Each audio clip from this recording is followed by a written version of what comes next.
A quick tip from Core Nutrition. Remember, before starting this or any other fitness or nutrition program, to please consult your physician. Who of us haven't had to hold our breath and wriggle into our perfect pair of jeans and then wear a heavy sweater to hide the muffin top that seems to be steadily growing? Sadly, it always seems to have the same call to action: lose that weight fast. But for those of us who have been there and done that, is this as good as it gets? Will the never-ending ups and downs of weight gain, rigid diets, and calorie counting never end? Is weight gain just a rite of passage after we have our first baby, after the winter blues, and as we get older?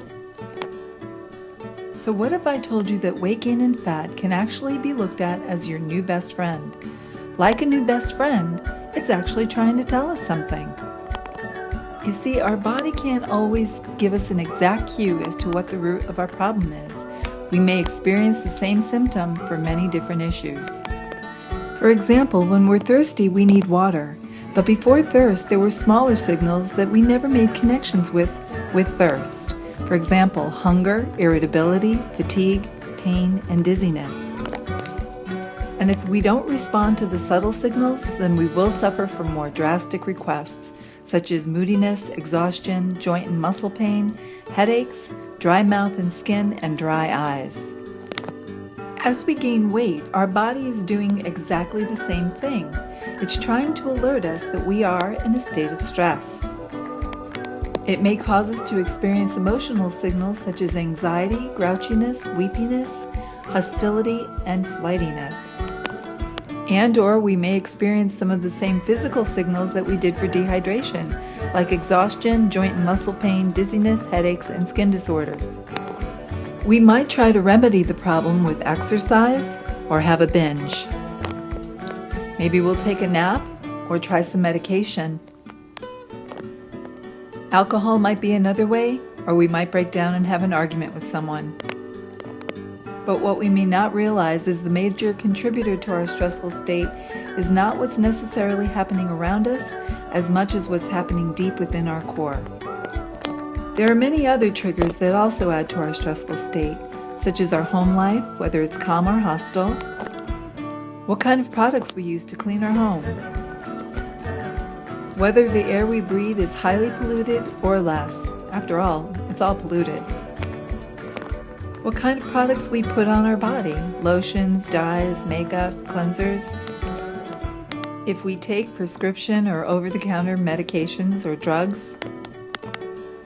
Any non-water liquids that we drink. And especially what we eat or are not eating. These are all triggers that contribute to a chronic state of stress.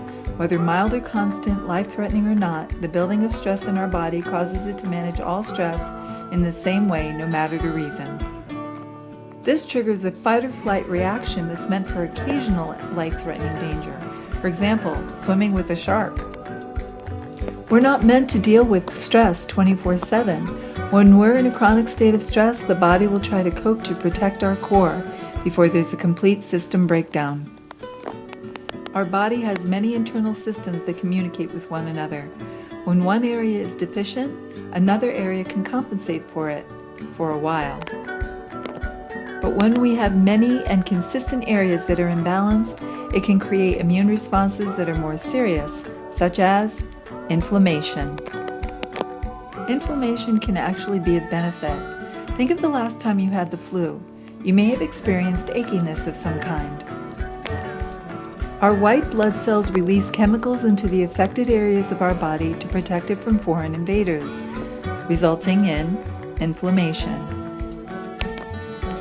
When our immune system is healthy, then the release of those chemicals will increase blood flow to that area and we may experience some pain or swelling. But after the invaders are destroyed, the inflammation subsides. But when we are dealing with constant stressors that are never properly managed, the body will treat them just like foreign invaders. As it tries to protect us from supposed infections, the continued inflammatory reaction never completes its cycle. This becomes chronic inflammation. We can liken it to those hunger pains when our body is really requesting water. The same signal is sent whether we're hungry or thirsty. If we don't know that, then instead of drinking water, we eat something. This will not only leave our request unanswered, but also will create a deficit, leaving us in a deeper state of dehydration. The body will have to send stronger signals next time to get what it needs. Make sense? Likewise, if we don't realize that inflammation is due to the chronic stress of major deficiencies, we're going to respond incorrectly. This will build on the stress of our body and also trigger stronger responses that we are trying to stop in the first place, like weight gain. Remember, fat is for protection.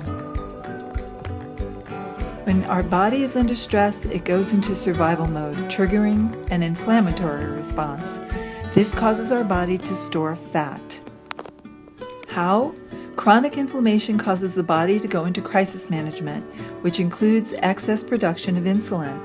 Excess insulin production tells the body to stop using fat as fuel and to start storing it instead. Fat equals protection. Do you see why fat can be our friend? However, until we address the real symptoms, we will continue to experience the vicious cycle of stress, fat storage, and eventually suffer from chronic hunger and cravings. We can stop chronic hunger, cravings, and lose fat without dieting when we understand the damage that diets cause, how we can eat food to heal, and how eating can actually trigger weight loss. Learn this and more in our final post on diets. Are you dying to get thin? Get a big jump on all of this and become a foodie and heal from the inside out. Visit mycorenutrition.net and become a foodie today.